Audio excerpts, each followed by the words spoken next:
Good afternoon, everyone. How are you? Good morning to all of you, and good afternoon. Today's we are going to start a discussion about pedagogy of English, English as a importance of English, characteristics of English, and English. What is English language? इसके बारे में हम लोग बात करेंगे. तो जैसा कि हम लोग पहले बात कर चुके हैं कि इंग्लिश भाषा क्या है, व्हाट इज़ इंग्लिश लैंग्वेज और उसकी डेफिनेशन कौन कौन सी है वो आप लोग लिखेंगे. उसके बाद आप लोग बताएंगे, अगर पूछा हुआ है उसके नेचर के बारे में. आज थोड़ा सा डिस्कस करते हैं उसके जो है प्रिंसिपल्स के बारे में. एज यू नो, प्रिंसिपल्स क्या है कि कुछ सिद्धांत है, भाषा के कुछ सिद्धांत होते हैं. ठीक है. प्रिंसिपल्स ऑफ इमिटिएशन, सबसे पहले बात करते हैं प्रिंसिपल्स ऑफ इमिटिएशन. लैंग्वेज जो है वो एक्वायर्ड है through imitation. Childrens learn speaking only through imitation. बच्चे क्या करते हैं, इमिटिएट करना शुरू कर देते हैं. ठीक है. और फिर उसके बाद क्या होता है, इस प्रकार से धीरे धीरे उनके अंदर ये हैबिट डेवलप की जाती है बाय टीचर्स के द्वारा या फिर घर में पेरेंट्स के द्वारा. तो जैसे ही वो थोड़ा थोड़ा बोलना शुरू करते हैं, धीरे धीरे क्या होता है कि वो अपनी लैंग्वेज को सीखना शुरू करते हैं, जो भी लैंग्वेज हो, not only English, any language. ठीक है. इसको बोलते हैं मतलब कुछ भी रिपीटेशन करना, इमिटेशन करना. इससे क्या होता है, हम भाषा को सीखना शुरू कर देते हैं. Children's offers imitate what the teacher does before them. इससे पहले टीचर ने इनको क्या बताया था, आगे क्या बताने वाले, इस चीज़ को इमिटेट करना बच्चे शुरू कर देते हैं. और अर्ली स्टेज पर क्या होता है कि वो जो प्रोनाउंसिएशन है उसको कई बार समटाइम रॉन्ग बोलते हैं, कई बार उनको बोलना नहीं आता. तो धीरे धीरे क्या होता है, जब हम बार बार उसको रेपिटेशन करते हैं तो बोलना आ जाता है. सेकेंड है हमारा principles of formation of new habits. ठीक है. न्यू हैबिट्स क्या होंगी, नई नई आदतों को सीखना. अब लैंग्वेज क्या है, एसेंशियली मेनली लैंग्वेज हमें कब आएगी, जब हम वर्ड्स को रिपीट करेंगे, हम उसको बोलना सीखेंगे. तो क्या है, learning language is essential the formation of speech habit. आपको कोई भी लैंग्वेज बोलना सीखना है तो उसके लिए आपके अंदर स्पीच हैबिट होना बहुत ज़्यादा ज़रूरी है.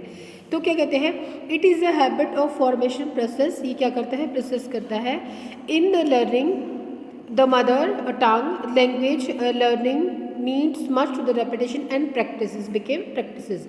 क्या होगा, क्या रहेगी, प्रैक्टिसेस बिकेम प्रैक्टिसेस. आप करते रहेंगे तो आप किसी भी भाषा को सीखने में जो है सक्षम हो जाएंगे.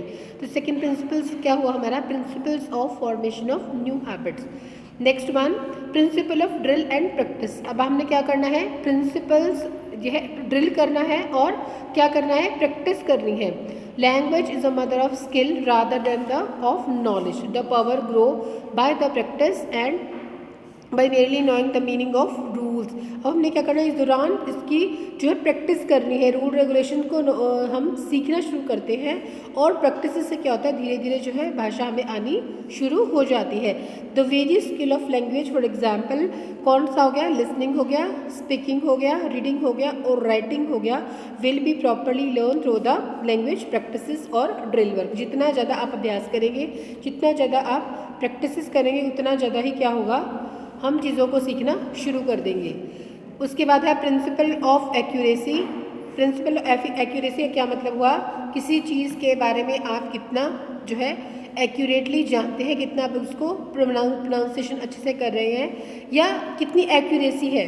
तो accuracy has a significant role in the learning of language. Wrong habits, ठीक है, once develop a very difficult to shake off and therefore teacher should insist on accuracy in the all aspects of language. अब teacher क्या करेगा, इस बात के ऊपर ध्यान रखेगा कि बच्चे जो है एक्यूरेसी के साथ लैंग्वेज को बोलना सीखें. Language use should be used by the native speakers. Next है हमारा creation of interest, principle of nature. उसके बाद है प्रिंसिपल्स ऑफ एक्टिविटी. अब इंटरेस्ट की क्या बात है, जब तक आप इंटरेस्ट नहीं लेंगे, जब तक आप प्राकृतिक रूप से किसी चीज़ को नहीं सीखेंगे, आप उस चीज़ में इंटरेस्ट नहीं लेंगे, रुचि नहीं होगी, तो आप उसे सीख नहीं पाएंगे. इन the learning of language particularly foreign language, जब हम किसी और लैंग्वेज की बात करें, फॉरेन लैंग्वेज की बात करें, तो क्या होगा, the creation of interest is in student is very important. Means बच्चों के अंदर इम्पॉर्टेंस, इस चीज़ की इम्पॉर्टेंस होना बहुत ज़्यादा ज़रूरी है कि वो भाषा को सीखने में इंटरेस्टेड भी हैं या नहीं है. If it is study is dull and boring, बच्चे क्या है इंटरेस्टिंग चीज़ें जल्दी कवर कर लेते हैं, ऐसा ही होता है। तो क्या है, अगर चीज़ कुछ भी जो हम सीखने जा रहे हैं, कुछ भी वर्क जो हम करने जा रहे हैं, अगर वो हमारे लिए इंटरेस्टिंग नहीं है, बोरिंग है, तो उसमें जो है रुचि पैदा नहीं हो रही है, तो उसको सीखना बड़ा मुश्किल हो जाता है। तो लैंग्वेज जब भी हम बच्चों को लर्न कराएं, जब भी बच्चों को इसकी फॉर्मेशन, हैबिट फॉर्मेशन डालें, तो चीज़ को इंटरेस्टिंग क्रिएशन करें ताकि अच्छे से वो को सीख पाएँ।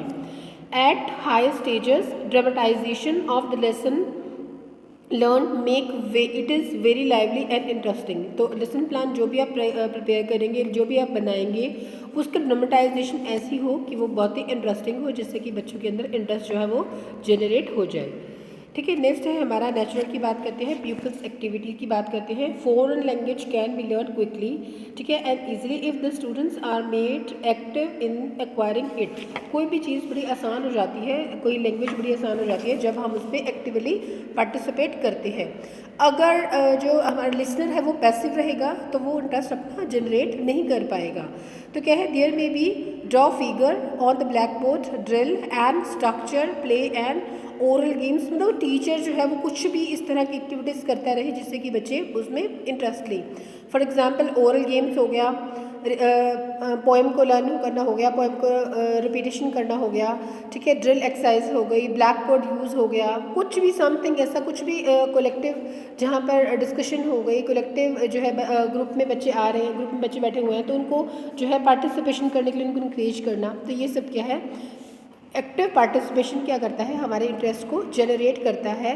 The cooperation of the learner is very essential, he must be willing to give himself and whole heartly and task to the learning. तो क्या है, इंटरेस्ट उसको जनरेट हो जाता है। फिर है principle of oral approach and principle linking with the life and the multiple lines of approach. अब क्या करना है, अपने आप को इन चीज़ों के साथ जो है जोड़ना है। The language teacher should motivate and student to use the structure of English language in their day by day life. इससे क्या होगा, जो है उनके अंदर डे बाय डे लाइफ में इस लैंग्वेज को बोलने की जो हैबिट है वो जनरेट हो जाएगी, जिससे कि भाषा को सीखना आसान हो जाएगा। तो ये प्रिंसिपल्स हैं लैंग्वेज को सीखने की। ठीक है, ऑरल अप्रोच में क्या होगा, language is more connected with the ear and tongue than with the eyes. कोई भी चीज़ हमारे कनेक्टेड होती है आइज़ के कंपेरेटिवली जो है हमारे टंग के साथ, या यूँ कहिए हमारे ईयर के साथ। मतलब हम जितना ज़्यादा सुनते हैं उतना ज़्यादा हम लोग सीखना शुरू कर देते हैं।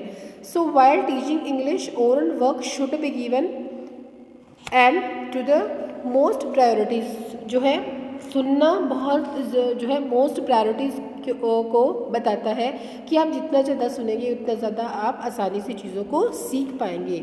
तो टीचर को एम्फसाइज करना चाहिए कि बच्चे जो है ऑरल अप्रोच की तरफ ध्यान दें when during their teaching and learning process of a language. तो इससे क्या होगा कि लैंग्वेज जो है बोलने की कला उनके अंदर अच्छे से डेवलप हो पाएगी, एक हैबिट फॉर्मेशन बन जाएगी, किसी भी लैंग्वेज को आसानी से सीख पाएंगे। ओके जी, ठीक है। तो नेक्स्ट जो हमारी कंसेप्ट रहेगी वो है हमारी importance of English language and characteristics. तो मेन कैरेक्टरिस्टिक्स डिस्कस करते हैं इसके। अब लैंग्वेज क्या है, is the form of behaviour which is learn by conscious efforts. अब कुछ भी सीखना है आप उसमें एफर्ट्स डालेंगे तो वो निकल के बाहर आएगा। लैंग्वेज हो, any activity, any work, anything, कुछ भी सीखने के लिए क्या है, आपको उसमें एफर्ट्स डालने की ज़रूरत पड़ती है। तो वो कहते हैं कि द इन्फेंट नो लैंग्वेज। जो छोटे बच्चे होते हैं उनकी कोई लैंग्वेज नहीं होती, वो क्या करते हैं, सिर्फ क्या करना शुरू करते हैं, फर्स्ट वो क्राई करना शुरू करते हैं, तभी से उनके बाद जो धीरे धीरे है उनके अंदर जब वो क्राई करना शुरू करते हैं तो मदर को नॉलेज हो जाती है कि बच्चे को भूख लगी है। तो क्या है, पहले उनके पास कोई लैंग्वेज नहीं थी, लेकिन जैसे एज इट इज़ वो बोलना शुरू, पहले वो गर्गल करना शुरू करते हैं, बा बा कुछ समथिंग ऐसे वर्ड्स बोलना शुरू करते हैं। आफ्टर दैट धीरे धीरे क्या है, लैंग्वेज को बोलना जो है टंग को ट्विस्ट करते हैं और बोलना सीख जाते हैं। तो ये क्या है, किसी भी आप कुछ भी सीखना चाहते हैं तो इसके लिए आपको एफर्ट्स लगाने की ज़रूरत पड़ती है। फर्स्ट ऑफ ऑल क्या है इसका फर्स्ट फीचर्स क्या रहेंगी या करेक्टरिस्टिक्स क्या रहेंगी। Number 1, language is a system. अब कुछ भी हमने सीखना है तो इसको हम सिस्टमेटिकली सीखेंगे। ऐसा नहीं है कि हम कहीं से सीखना शुरू कर दिया, कुछ भी हम आ गया। तो a system is complete whole, it is a set of connection part of things, it is a unique system like human body, language, function through sound, words and structure, इन सब से मिलके बना है। ठीक है, नेक्स्ट है हमारा लैंग्वेज क्या है, एक सिस्टम्स का सिस्टम है। आप जो भी सीखना चाह रहे हैं उसको सिस्टमेटिकली सीखिए, ठीक है, ताकि क्या हो आपके अंदर जो इफेक्टिवनेस है वो बनी रहे, वर्क की इफेक्टिवनेस बनी रहे। और जो है system of symbols are known to the both guard and driver. ठीक है, नेक्स्ट है हमारा language is a system of symbols. अब कुछ चिन्ह बनाए गए हैं भाषा के लिए, किसी भी भाषा को सीखना है आपको, उसके लिए कुछ साइन एंड सिम्बल्स है, उनको फॉलो करते हुए आपको लैंग्वेज को सीखना है। तो क्या हुआ, language is a system of symbols and the symbolic beings words, और इन सिंबल से क्या बनते हैं, वर्ड्स बनने शुरू हो जाते हैं। वर्ड्स के बाद क्या है आपके जो है आप लैंग्वेज सीखना शुरू करते हैं। These symbols have both sound and meanings and the language function through the symbols. If the meaning are attached to them, they explain CUP cup, KAP cup, not it's a CUP cup। तो क्या है, कुछ symbols होते हैं जिनको हम follow करते हैं। नेक्स्ट है हमारा language is a vocal and symbol of language are arbitrary. Language is a vocal, language system does not exist in a vacuum, it is a primarily used in speech, only speech provides all the essential signs of language, a language without speech is unthinkable। हम जो है अगर कुछ बोलते नहीं हैं तो वो सारा का सारा क्या है, हम सामने वाले को कैसे समझा पाएंगे, कोई वो हमारी जो है बात को समझ नहीं पाएगा, अनथिंकेबल हो जाएगा। तो क्या है, this is establish the fact that there is importance of speech in learning of English in our schools. The speech aspect is neglected, that is why our students cannot speak English fluently। तो क्या है, अगर teacher promote करते हैं class में बोलने के लिए तो बच्चों का कॉन्फिडेंस लेवल बिल्डअप हो जाता है और वो फ्लुएंसी के साथ जो है लैंग्वेज को बोल पाते हैं। तो क्लासरूम्स के अंदर जो है बच्चों को अलाउ करना चाहिए बोलना, ताकि उनके अंदर जो लैंग्वेज डेवलपमेंट प्रॉपर हो सके। नेक्स्ट है language is a dynamic, it is not statistic, it is a dynamic, it is ever undergone the change, due to changes होते रहते हैं, वैसे वैसे जो है हम भाषा के जो चेंजेस हैं उनको अपनाते रहते हैं और उसके अकॉर्डिंग हम लोग जो है आगे की ओर बढ़ते जाते हैं। नेक्स्ट है language is a made of habits. Habits है आपकी जितनी आपकी हैबिट्स होगी लैंग्वेज बोलने की उतनी ज़्यादा उतने अच्छे से आप उस लैंग्वेज को बोल पाएंगे। तो जिस पर्सन क्या बोलते हैं, language is a set of human habits the purpose of which is to give expression thoughts and feelings. क्या है लैंग्वेज, क्या है, जो हमारी फीलिंग्स है, जो हमारी थॉट्स है, उसको एक्सप्रेस करने का एक माध्यम है। The system of language is to be mastered at the habit level, and when a person speaks his mother tongue, he does not consist the position of the various speech organs while making the meaningful noise।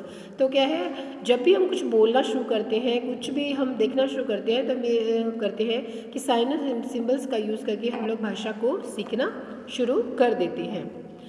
फिर है language क्या है, social behaviour की language है। और क्या है, language is unique. Language is not inherent in the biological senses, this is heredity does not. देखिए हम क्या है, जो मदर टंग होती है वो हम बचपन से सीखना शुरू कर देते हैं, लेकिन जब हमें पर्टिकुलर बिहेवियर को सीखना है तो हम सोसाइटी में जाकर उस चीज़ को सीखना शुरू करते हैं। तो हमारी लैंग्वेज जो है हमारे सोशल बिहेवियर को डिस्क्राइब करती है, बताती है। A child pick up the language of his environment. If a child born in Tamil Nadu, he brought up in London, he will pick up English। अगर किसी बच्चे का जन्म कहाँ पे हुआ है, तमिलनाडु के अंदर हुआ है, और वह है कुछ टाइम के बाद वो कहाँ चला गया, लंदन में चला गया, तो वो वहाँ की लैंग्वेज को पिकअप करेगा, क्योंकि जहाँ पर वो रह रहा है, जिस इन्वायरमेंट में रह रहा है, उसी को हम लोग जल्दी से सीख पाते हैं। तो क्या है, लैंग्वेज को सीखा जाता है। ठीक है, लैंग्वेज इज़ यूनिक, हम सब जानते हैं भाषा जो है वो क्या है, यूनिक है। No two languages have the same sound. अब दो भाषाएं हैं उनकी सेम साउंड नहीं होती, सेम ग्रामेटिक नहीं होता, उसका जो सिस्टम है वो डिफरेंट होता है। तो all the language are differ to each other and in the respect of, so fresh efforts have to make the learn of language. इसलिए क्या करना चाहिए, जो है एफर्ट्स करने चाहिए लैंग्वेज को सीखने के लिए। तो language is a skill of subject and language is historical. क्या है, every language has a legacy and tradition develop at a social level, it is a communicable efforts and not an individuals language. ये क्या है, efforts हैं, जितना efforts हम लोग डालेंगे उतना ज़्यादा अच्छे से हम चीज़ को, उस भाषा को अच्छे से, उस जो भी हम रिक्वायर करना चाहते हैं उसको अच्छे से सीख पाएंगे। तो at the end we can say that language take from slowly and steadily and coming generation receive the language from the at a few moments. तो क्या करना है, हमने लैंग्वेज को डेवलपमेंट करना है, उसको सीखना है। तो language take place smoothly on the surface of time and this is the history of language. तो ये क्या है, हिस्ट्री ऑफ लैंग्वेज है, कैरेक्टरिस्टिक्स ऑफ लैंग्वेज है। ठीक है, the next one is importance of English language in India. क्या English language का भारत के अंदर क्या महत्व है। यूनिक लैंग्वेज है, हम सब लोग जानते हैं, हर लैंग्वेज की अपनी एक क्या है, सिस्टम है, सिंबल्स हैं, उनको हम लोग फॉलो करते हैं, उनके अकॉर्डिंग हम लोग चलते हैं। It is also play an important role during the freedom struggle of our country. At present it is one of the major language of the world. अब क्या है, हमारे जो है देश की, हमारे जो है आजकल ये जो प्रेजेंट जितने भी काम होते हैं वो क्या है, बहुत ही इंपॉर्टेंट रोल इसके अंदर प्ले करती है। वह भाषा जो है संसार के अंदर जो है अपना एक स्थान बनाए हुए है। तो position of English language before independence, पहले क्या था, पहले स्थिति अलग थी इंडिपेंडेंस से पहले, और बाद में स्थितियाँ जो है वो बदल गई। तो क्या है, फर्स्ट ऑफ ऑल क्या है, नंबर 1 क्वीन ऑफ लैंग्वेज है। ब्रिटिश टाइम में यह क्वीन ऑफ लैंग्वेज रही, सभी जो कार्य थे वो इसी के अंदर, इंग्लिश भाषा के अंदर ही किए जाते थे। तो हम कह सकते हैं it was a token of power, aristocracy and pride. फिर है लैंग्वेज ऑफ ऑफिशियल लैंग्वेज हो गई, ऑफिशियल जितने भी वर्क हैं वो इंग्लिश के अंदर, इंग्लिश लैंग्वेज के अंदर ही किए जाते हैं। It dominated in judicial process and all government order were passed in English as a guarantee for employment. Next 1 medium of education क्या है, अगर आप कहीं जाते हैं तो आपको मीडियम ऑफ इंग्लिश मीडियम मिलेगा फॉरेन लैंग्वेज के अंदर, तो आप एज अ मीडियम हो गया ये। तो as a compulsory subject English was taught as a compulsory subject at all level of education. It was a compulsory subject right from KG to nursery. Okay, this is the topic of today's. We are discuss the characteristics, principles of English language, and as well as we have already discussed importance and what is the importance of English language in India. Okay.